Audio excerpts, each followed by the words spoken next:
Yes, we lived in a little cottage just outside Harden when David, our eldest son, and Mark and Sean were born. We lived there for 7 years, quite rural. You know, they loved it there. They could run and play in the fields, and my mum lived quite close, so that was handy, very handy. I had 7 years off to look after the children, and I don't regret that at all. I'm so glad that happened, really. But they had perfectly normal, healthy childhoods. They came to school in the village here, and the usual things, ballet classes and swimming, and yes, it was quite a wonderful childhood, really. I think. Yes, it was. They really enjoyed living in the country. Yeah. David went to college in Derby to study sociology and such. Became a bit of a rebel then, I think. And Mark and Sean went to Wrexham first to do foundation courses in art, and then they both went to Dundee to Duncan of Jordanston College of Art to study graphics. They both became graphic designers. Were there together for? They were there 12 together months, for 12 months, yes, and heaven knows what went on when they were together, because they loved each other very much and they got on well, didn't they? Yes. Those two. Yes. And Mark stayed. Well, he got a job in Edinburgh in the Botanic Garden as graphic designer, and Sean came home.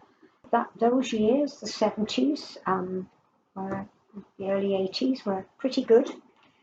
Yes. And at this time we had Sean and Mark up in Scotland, and we had David down in Oxford. So we did a fair bit of travelling in those days. It was Mark who showed signs of epilepsy to start off with. Yes, mostly we thought that it seemed to us that they were controlled with his drugs. I think he was quite courageous about it all, really. He didn't let it, seemingly to us anyway, didn't let it bother him too much. He was very positive. But he did have one or two accidents, you know. He kept on cycling and came off a few times and this kind of stuff. It was just when Sean started with epilepsy, it was a different thing, because it was bad. She had really quite bad seizures, clusters of, and her medication wasn't controlling. No, it wasn't. So that was tougher, much tougher, and quite shocking and hard. Yes. And at the time, I thought, okay, we'll get over that. It's just a one-off, you know. But no, she might go 6 weeks or so, you know. And the problem was, of course, we were here. She was living in Chester, and we would have a call from the hospital, say we have your daughter here. And that journey in, we would not know what the damage was, because she didn't get a warning. Mark did. He had a warning, and he could get down, and he did, on the floor, wherever he was. But Sean didn't. The weekend that Sean died, and I found her kneeling on the bed, leaning against the wall, and I could see straight away that she'd passed on. So it was a dreadful shock, and worse still that I had to tell Gill what I'd found. And then Mark started with another condition, which was a very rare genetic disorder called neuroacanthocytosis. That was just 2 years after we lost Sean. He was diagnosed in Edinburgh. At least it's got a name. And then we discovered at that time, I think there were about 9 in the UK who had this, yes. And then 2 years later, of course, David was diagnosed with it as well. David was working and living in Manchester, and he found that it was, I think their worst symptom was biting of the tongue and the flesh inside the mouth, which was horrendously painful. And they handled it very differently. David didn't want to live on, but Mark handled it very differently. He wanted to live. He had we bought a house for him in Buckley, and he lived there, just 2 or 3 miles away. They were both so fiercely independent. That was the problem. They didn't want to be here at home. They didn't. And in fact, David our eldest son, was a traveller.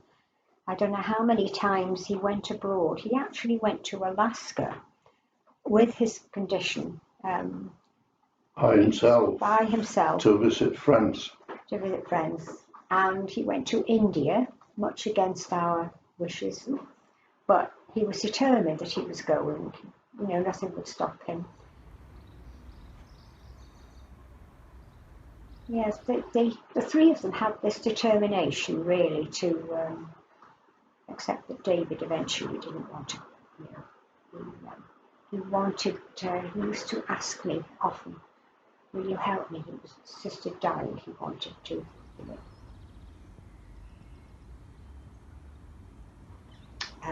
But I found both boys. I found one morning on Saturday morning. I got up early, 5 o'clock I think it was, and I thought, David's television's still on there in the room. That's strange. And I opened the door and found him. He'd gone.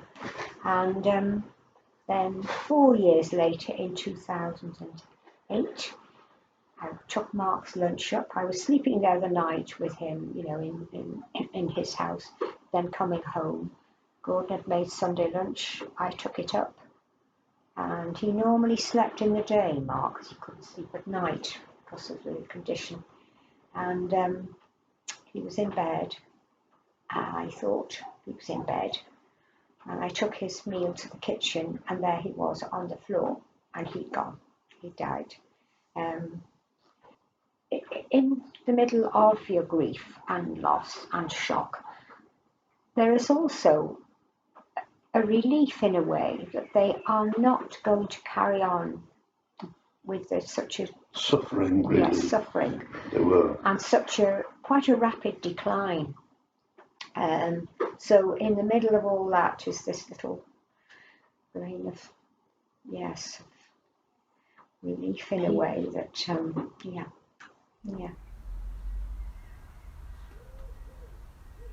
And that's when we got in touch with Epilepsy Research. We've been supporting them ever since. I started by organising a sponsored walk in the village. And the first walk that we had, we raised nearly £10,000. Is that right, Joe? Yes, it wasn't far off. And it just grew and grew and grew. And friends of Mark particularly got involved with it. And there are 3 young ladies who are planning to take over from us. But the fact that we've had a focus in raising money and feeling that at least, you're doing something, that it does help. It has helped. Yes, it has kept us going. Yes. Kept us going. Yes. Yeah. But all the time, if you had to do it again, you do it again and again and again, because, I used to feel that wherever the cure, if it was at the top of Everest, I would get there. And I know Gordon felt the same. You do anything at all to find that help and cure for them. Yeah, that's what you do. There always was hope, and there is still, that for those people who are suddenly struck with it, and people are dealing with it every day. I know there are different kinds of epilepsies, and I know it's going to take time, and I know it takes a lot of funding, but that's what we hope for.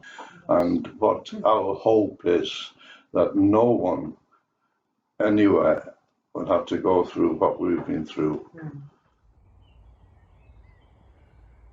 You've given so much to us, and actually bigger than that, to epilepsy research in general. So we just wanted to commemorate, you reaching such a huge milestone, and for being such incredible supporters. I'm meeting two lovely ladies. Obviously that's your treat. Look at that.